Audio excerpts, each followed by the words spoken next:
Chris, for you, you guys have the really big first quarter, and then it's kind of rough offensively after that. Just what did you see as they kind of came back in that fourth quarter?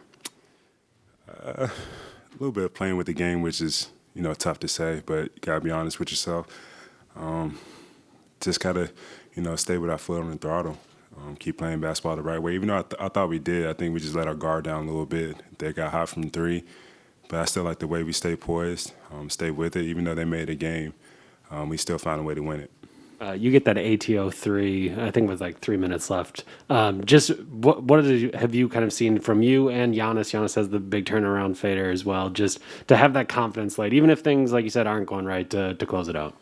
Just continue to stay with it. We've been in close games before. We know what it takes to win.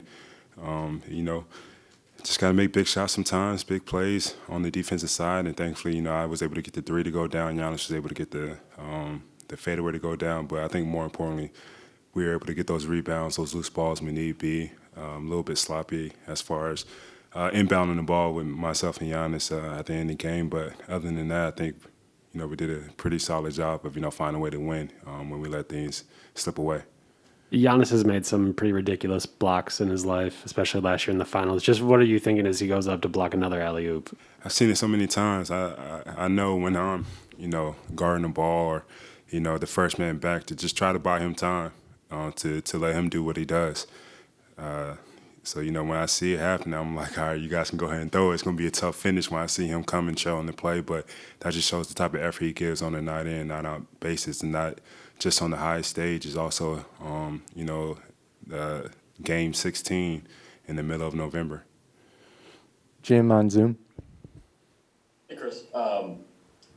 Giannis hits the goes left, the spin, the fadeaway to kind of clinch things, if you will. What have you seen from him in that way, that growth to a degree of – he's had confidence, but, I mean, it looks smooth. It went in smooth. You know what I mean? Like that sort of moment to close out a game and take that shot. It's just the work that he puts in. We've been saying it for years, the amount of work, the repetitions that he does through his workouts. Not everybody sees it. I don't see it all the time, but I know he's not going to try something in the game that he hasn't worked on thousands of times and trying to perfect. What can that do for you all late in games, I guess, when there's like yourself, Drew, and Giannis, I guess, has to be respected in that way, right? Like late in the game, they're going to have to maybe crowd him or give him a little more respect. What may that lead to down the line? It just gives us, a whole different, option that we can go to, with the pick and rolls and ISOs between me and Drew, and then, Giannis getting downhill, finishing in the paint. But now he's adding another element to his game with that fadeaway over either shoulder, a little bit of pull-up threes. But, he's dominant, he's dangerous in the paint.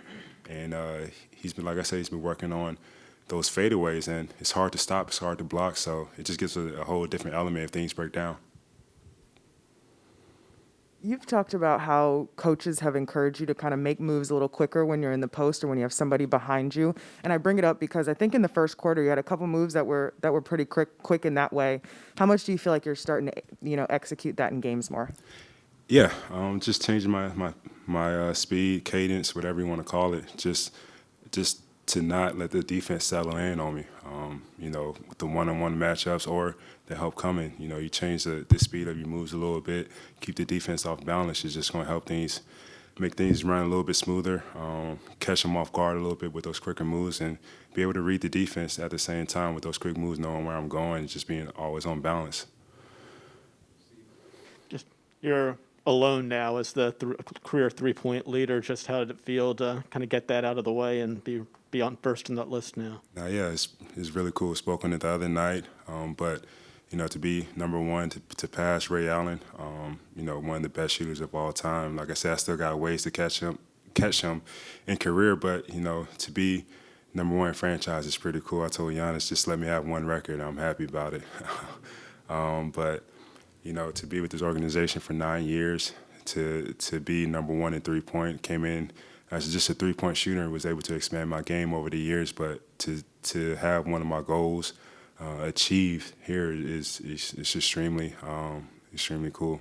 And I didn't know if you wanted to say anything, but regarding the Kyle Rittenhouse verdict, I didn't know if you had any reaction to that, and if the team had thought about taking any sort of step or doing anything at the start of the game tonight. No, I mean, we talked about it a little bit as a team, but speaking for myself, it was definitely disappointing, but at the same time, it really wasn't surprising about the verdict. You know, I watched it a little bit, was able to keep up with it, but, you know, it's something that I think we've all seen over and over again. Martenzie Johnson on Zoom. Yeah, Chris, speaking of that, last year or last summer, when things initially happened in Kenosha, you all obviously didn't play in the playoff game. Between the 7 hours between the verdict being read today and the game starting, was there ever any talk or consideration of not playing today? I mean, not really. I mean, like I said, we spoke on the team, but, you know, as far as what we spoke on, I'd rather just leave that in the locker room because I think that's just something that, you know, we need to air out between ourselves and let each other be heard and whatnot. But like I said, for myself, it really wasn't, you know, surprising as far as what happened.